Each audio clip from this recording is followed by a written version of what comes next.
Iceberg charts. We all know them, there are plenty on YouTube, and this is the Doomsday Iceberg. The topics on top are well known, and as we go deeper we uncover more and more absurd, weird and lesser known topics about the threats to humanity. This video will be something different than usual, so let's jump right in and welcome to Dark New World. Nuclear war. The most obvious threat that we live with for more than 7 decades is the possibility of nuclear war. During the Cold War, the threat of nuclear war was ever present, as both superpowers possessed large arsenals of nuclear weapons and were constantly developing new technologies to improve their destructive capabilities. The Cuban Missile Crisis in 1962 was a particularly tense moment, as the world came close to a full-scale nuclear war when the Soviet Union attempted to deploy nuclear missiles in Cuba with striking distance of the United States. The United States and Russia are the two countries with the largest nuclear stockpiles, with each possessing approximately 4,000 nuclear warheads. Other countries with significant nuclear arsenals include China, France, the United Kingdom, Pakistan, India, Israel and North Korea.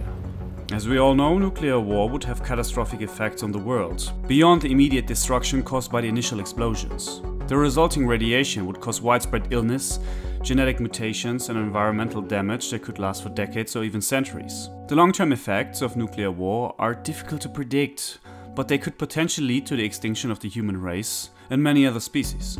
With the war in Ukraine, we are closer to such conflict than ever. But if you follow this channel for a while, you already know that. Climate change. While the use of nuclear weapons is something we can see, observe and be afraid of, climate change is something completely different. It's relatively abstract and many people deny its existence, which makes it even more dangerous for us. Climate change refers to the long-term changes in the Earth's climate system, primarily caused by human activities such as burning fossil fuels, deforestation and industrial processes. The effects of climate change are widespread and far-reaching, affecting ecosystems, economies and societies around the world. The issue of climate change has gained increased attention in recent years, as the scientific consensus on the causes and effects of climate change has become clearer. The Intergovernmental Panel on Climate Change, short IPCC, a United Nations body composed of climate scientists, has concluded that human activities are the primary cause of climate change, and that the effects of climate change will continue to worsen unless significant action is taken to reduce greenhouse gas emissions. And if we are honest, the effects of climate change are already being felt around the world, with rising temperatures, melting glaciers and sea ice, and more frequent extreme weather events such as hurricanes and heat waves. The effects of climate change are also causing changes in ecosystems, with many species experiencing declines in population as a result of changes in their habitat and food sources. In addition to the environmental impacts, climate change has significant economic and social effects. The cost of climate change in terms of property damage, lost productivity and public health impacts are expected to be substantial. Developing countries, which are often the most vulnerable to the effects of climate change, may face significant challenges in adapting to these changes. And while we can't prevent a nuclear war, we cannot prevent climate change. It will happen, and it will be slow enough for us that we won't find an adequate answer, if there is even one. Pandemics. Well, we just had one, and the effects were devastating. Now you think, yeah, it was bad, lockdowns are boring, but we are still here. That's right, most of us were annoyed by it, but it comes from a standpoint of someone living in the West or in an industrialized nation. The last pandemic killed roughly 7.3 million people worldwide, and I mean COVID. If someone told you that 8 million people will die because of a pandemic in 2019, people would have freaked out. The thing with many things on this list is that our perception of catastrophes is shaped by Hollywood movies and pop culture. It sounds crazy, but wars can be boring too. You aren't always in the epicenter of chaos, and most of the effects are invisible to the individual. In reality, most catastrophes are boring, dragged out over a long period of time, and often you don't get any action. For example, most of us were just in lockdown playing video games, try not to sleep in Zoom meetings. But imagine you worked in a hospital in Wuhan or India, where the healthcare systems imploded relatively quickly. Then you will remember the last 2 years differently. And the threat is not over. In fact, there are several factors that suggest pandemics may increase in the future.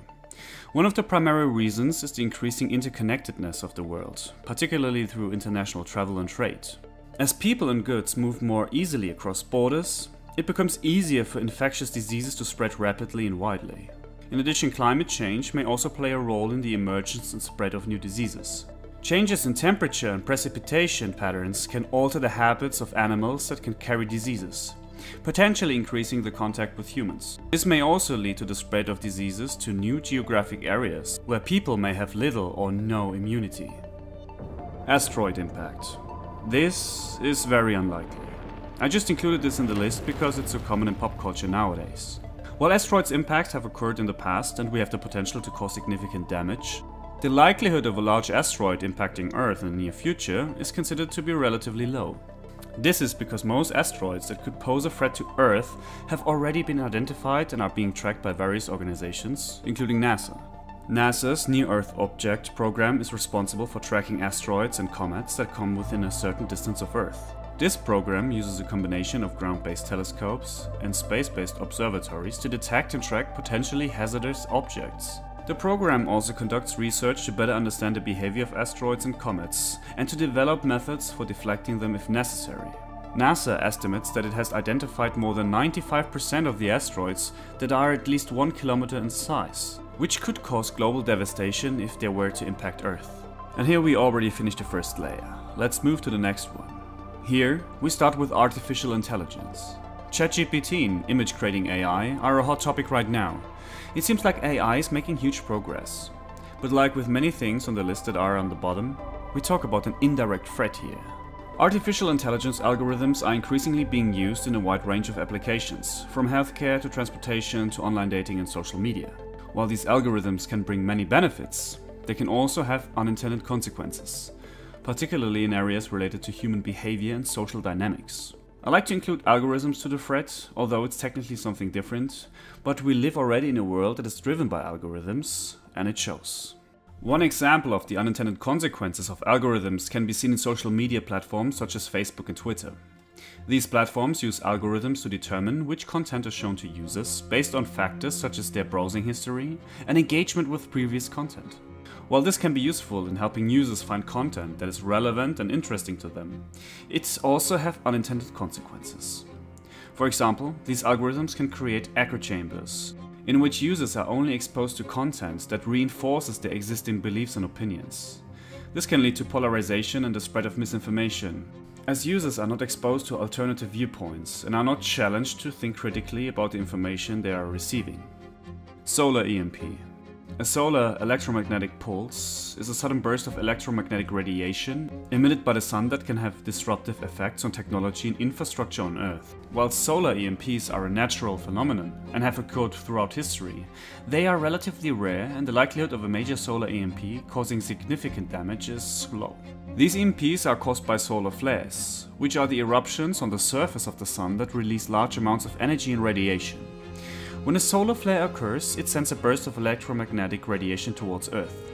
This radiation can interact with Earth's magnetic field and ionosphere, causing a sudden surge of electrical energy that can damage electronic devices and power grids.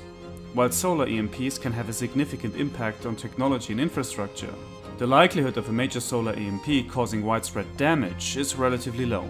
This is because the Earth's magnetic field and atmosphere provide some protection against solar radiation, and power grids and electronic devices are designed to withstand some level of electromagnetic interference. The death of the biosphere. This one is interesting, because it is talked about, but not enough, and in not enough detail so people can really understand its effects. We are right now in the biggest extinction event on this planet since the Permian extinction. About 250 million years ago, at the end of the Permian period, something killed some 90% of the planet's species. Less than 5% of the animal species in the sea survived. On land, less than a third of the large animal species made it. Nearly all the trees died. And now we have a similar situation. But while it's not completely clear what caused the extinction 250 million years ago, we know for certain what is happening today. In the last 500 years, since the time of European exploration and colonization of the Americas and Caribbean by Columbus and others, humans have been responsible for the extinction of more than 800 species of animals and plants. Nearly 17,000 more are known to be threatened with extinction. Examples of recent human-caused extinctions include the dodo, golden toad, great auk, passenger pigeon, Pyrenean ibex, St. Helena olive, Steller Sea's cow, Tasmanian tiger, and the Yangtze River dolphin. The number and pace of recent extinctions have led some scientists to call this a biodiversity crisis, comparable to the mass extinctions events like the one that killed off the dinosaurs 65 million years ago. This current biodiversity crisis is often called the sixth mass extinction. Biological warfare. The use of biological weapons for bioterrorism or biological warfare poses a significant and growing threat. Many microorganisms and toxins that could be used as biological weapons are readily available and can be produced in large quantities. If dispersed as aerosols, these agents can cause widespread and devastating casualties. This poses a serious risk to our public health system, which could quickly become overwhelmed in the event of an attack by a terrorist group. Certain biological agents, such as anthrax and botulinum toxin, are considered to be particularly likely to be used as weapons. There is concern that the smallpox virus, which was reportedly produced in large quantities by the former Soviet Union, could also pose a serious threat. The release of these agents could go undetected for hours or even days, leading to mass illness and casualties before any response could be mounted. While this is not a threat that could wipe out humanity completely, there is a possibility that we keep developing agents that have increased effectiveness. Imagine a weapon that only targets specific ethnicities. And I don't think that it's a weird theory to believe that there is stuff we don't know about, somewhere in a biolab, hidden from the public. Supervolcanic eruption.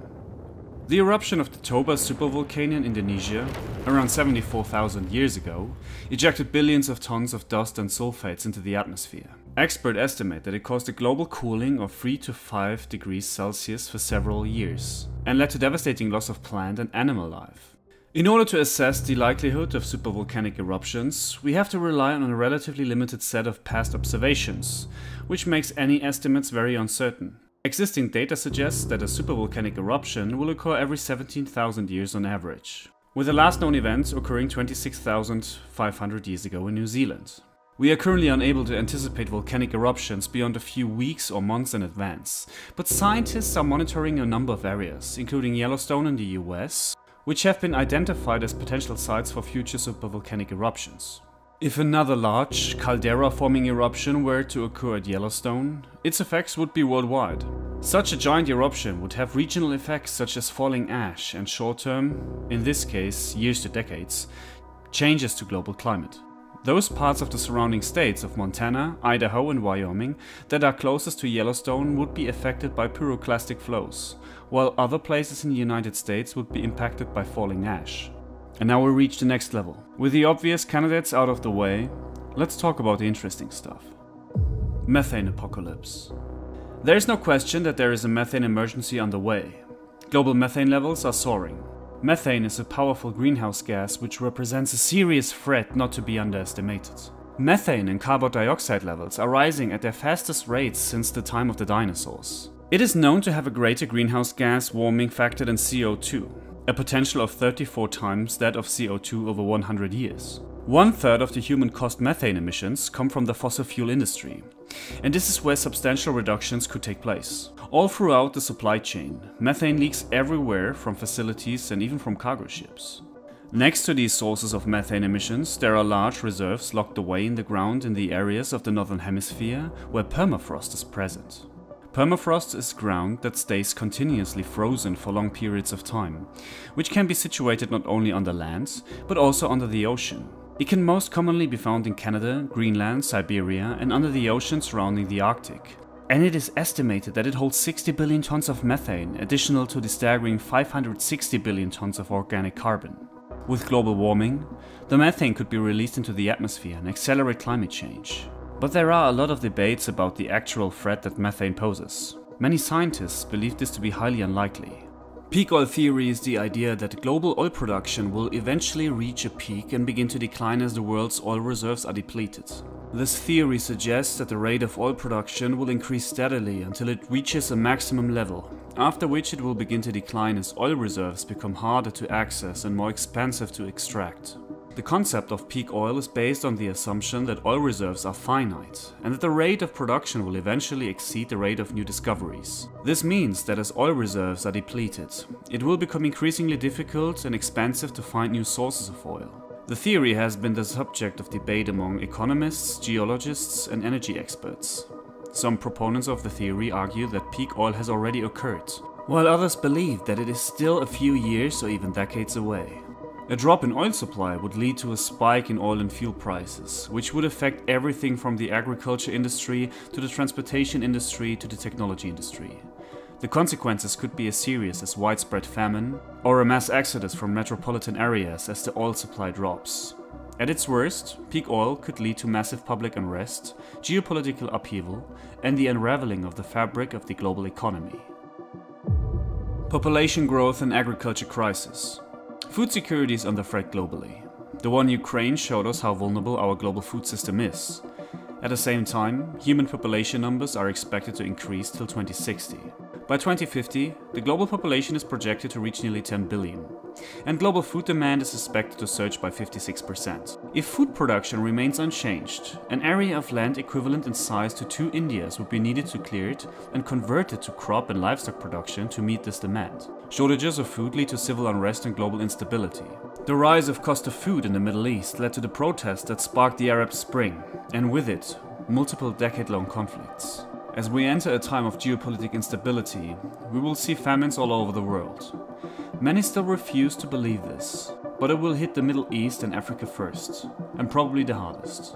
On top of that, we have to face climate change, which will create additional strains to our agricultural capacities. The 21st century will be dominated by hunger in many parts of the world. While this is not world-ending in itself, it can trigger additional crises like conflict. The Kessler Syndrome. The Kessler Syndrome, also known as the Kessler Effect, is a theoretical scenario proposed by Donald J. Kessler in 1978 that describes a chain reaction of collisions in space. The theory suggests that as the amount of space debris in Earth orbit increases, the likelihood of collisions between objects also increases. And as more and more collisions occur, they generate even more debris, leading to a cascading effect that could potentially render space activities like satellite launches and space exploration virtually impossible. The debris could collide with operational satellites, causing them to malfunction or fail, or create additional debris that could lead into further collisions. Humanity would be basically trapped on Earth, and it would be virtually impossible to leave the planet or use satellites in orbit. The Kessler Syndrome is a major concern for space agencies and the international community, as the proliferation of space debris has already reached a critical level. To mitigate the risk of the Kessler Syndrome, various strategies are being explored, including the removal of debris, designing satellites to be more resilient to debris impact, and implementing international regulations to limit the creation of new debris.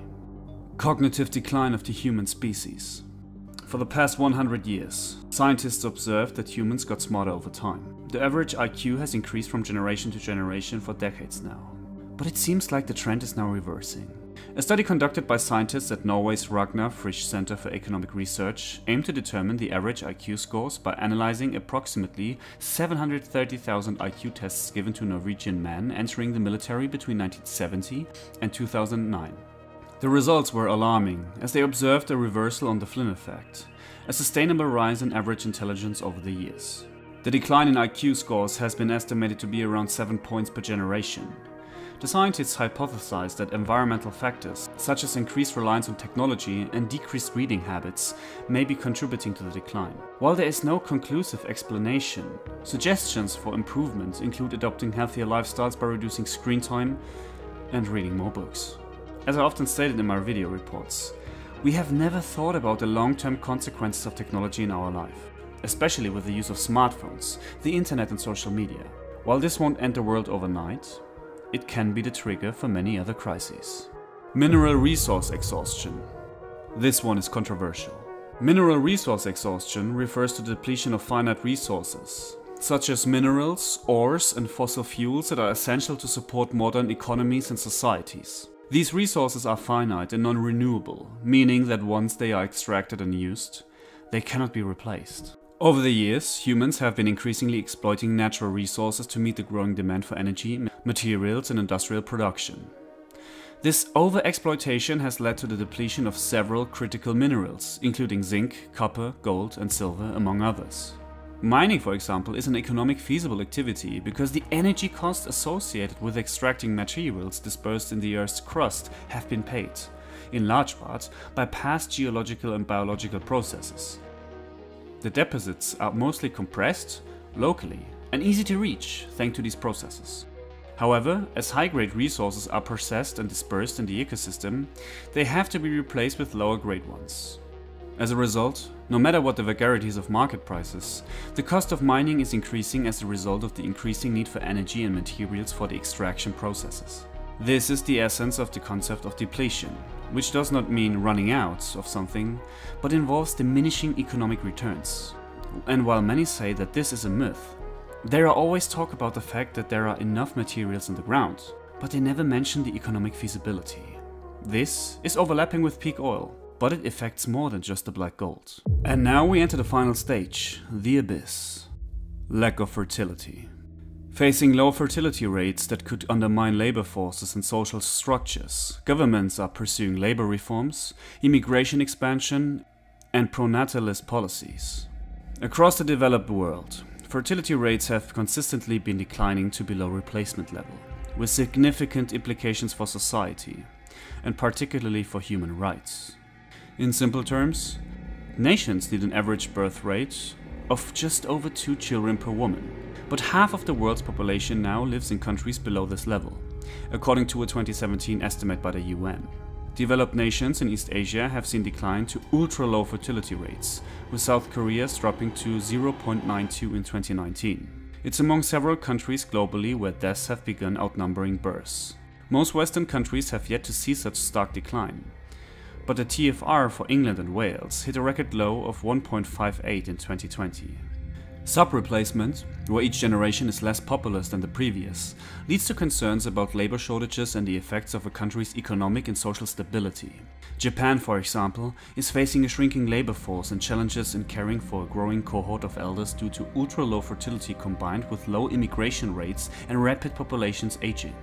A population forecast published in the medical journal The Lancet in 2020 warns, in countries with slower economic growth and with rising shares of the population who are retired compared to those who are still working, the fiscal sustainability of national health insurance and societal security programs will be challenged. It predicts environmental consequences and ultimately, shifting geopolitical power structures.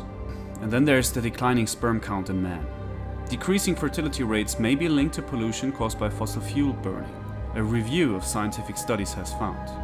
Over the past 50 years, childbirth has steadily decreased. The study focused on Denmark, but the trend is also seen in other industrialized nations. 1 in 10 Danish children are born with assisted reproduction, and more than 20% of men never have children, according to the researchers. This decrease seemed to have started at the beginning of industrialization. But even the widespread use of chemicals or microplastics inside of our bodies can cause the sperm count to decline. The Industrial Revolution was a global experiment with mankind. And decades later, we have to live through the side effects that affects humanity as a whole, without a control group. This exactly is the fear I have with social media. The difference is that it's too late with the Industrial Revolution now. Microplastics is everywhere, and it won't go anywhere for the foreseeable future. Global mass hysteria. Mass hysteria is a powerful force that can drive human behavior, as evidenced by the recent storming of the Capitol and the detrimental effects on social media and mental health, particularly among young people. While social contagion can sometimes spread positive emotions and behaviors, mass hysteria outcomes are generally negative, and the ever-present screens and devices in our lives have accelerated the pace at which these events occur. The current social media business model thrives on controversy, fear, negativity, divisiveness and disinformation, which boost ad sales and revenues. However, this model also escalates psychological problems such as loneliness, anxiety, depression, eating disorders and substance abuse. Teenagers seeking help for body image issues, for instance, are bombarded with ads and images that only exacerbate their negative feelings, with Facebook and Instagram being directly linked to an increased risk of eating disorders. And let's be honest, social media platforms are designed to be addictive. Our brains crave connections to others, and we are constantly seeking novelty. Scrolling through social media triggers the same feel-good dopamine neural circuits that drive any addictive behavior, whether it involves drugs, gambling, food, or fear of missing out. Overuse of social media may contribute to a range of harmful mental effects, including heightened attention deficit disorder symptoms, disrupted sleep, weight gain, memory impairments, and social isolation, and even poorer emotional and social intelligence. The COVID-19 pandemic has made this problem even worse. While pandemic-related health concerns have been the major focus of healthcare workers and hospitals, we also need to address the mental health costs of the pandemic. Children with greater exposure to pandemic-related stresses spend more time with screens and social media, and less time being physically active, which can exacerbate mood and behavioral symptoms. The unknown side effect. What if, like with social media, microplastics, the Industrial Revolution and climate change, there is another side effect that we don't know about yet? When we started to burn coal, no one thought that 300 years later it could wipe us all out. And no one thought about the consequences of using plastic everywhere. We changed so much about the world without understanding that there could be dozens of these unknown side effects. Maybe, one fortunate day, we find out that our actions lead to a problem that we cannot fix. Well, you're laughing right now, after I talked about climate change and infertility. But yes, there could be more. In any case, nothing here has to happen, and hopefully we can solve the crisis we face. I covered a lot of topics here, and if you're interested in them and you want to dig deeper, then like and subscribe to this channel, because this place is the right place for you. For example, if you want to dig deeper about food shortages, then check out this video here. And on the right, I talk about the rich and powerful, and why they don't want to fix climate change. Thank you for staying through this video with me. My name is Dennis. Thank you for watching, and goodbye.